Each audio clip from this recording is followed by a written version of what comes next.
மனசு கஷ்டமா இருக்குது. ஒரு சிங்கம் ரொம்ப சோகமா யோசிச்சுதான்.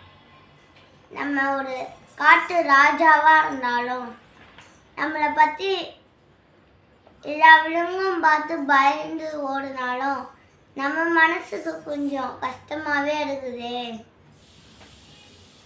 நம்ம என்ன பண்ணலாம்? நம்ம போய் இதை விலங்கு கிட்ட கேட்டாலுமே நம்மள கிட்ட இருக்க பயம்லாம் போயிடும்.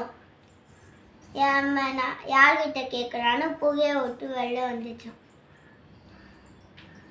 நடந்து போயிட்டே இருக்கும்போது அது புகைக்கு பக்கத்துலேயே ஒரு வேப்ப மரம் இருந்துச்சான். வேப்ப மரத்துக்கிட்ட போய் கேட்டுச்சான், வேப்ப மரமே, நான் ஒரு ராஜாவா இருக்கேன். என்னை பார்த்தா எல்லா விலங்கும் ஓடுது. ஆனாலும் எனக்கு ஒரு மனசுக்கு கஷ்டமாவே இருக்குது. அதுக்கு நீ ஏதாவது சொல்ல அப்படின்னு சொல்லிட்டுதான். இல்ல ராஜா, நீங்களே இப்படி சோகமா இருக்கும்போது நாங்க என்ன சொல்றது அப்படின்னு கேட்டுச்சான். இல்ல, எனக்கு ரொம்பவே சோகமா இருக்குது, நீனே சொல்லுன்னு சொல்லும் போது அந்த ராஜாவும் வேப்ப மரமும் பேசிக்கும் போது நடுவுல ஈசல் பறந்து போச்சான். ஒரு 10-15 ஈசல் பறந்து போச்சான். அப்போதைக்கு அந்த வேப்ப மரம் சொல்லிச்சான், அந்த ஈசலை பாருங்க ராஜாவே அப்படின்னு சொன்னோன்னே, ஆமா, அது மட்டும் சந்தோஷமா பறந்து போகுது, அதையே இப்போ சொல்ற அப்படின்னு கேட்டார். அந்த ஈசல்ல தான் இருக்குது நீங்க கேட்டதுக்கு பதில் அப்படின்னு கேட்டேன். ஈசல்ல எப்படி பதில் இருக்கும்னு கேட்டோன்னே, ஈசலோட வாழ்நாளே காலைல பிறக்கும், சாயந்தரம் 6 மணிக்கு இறந்துரும்.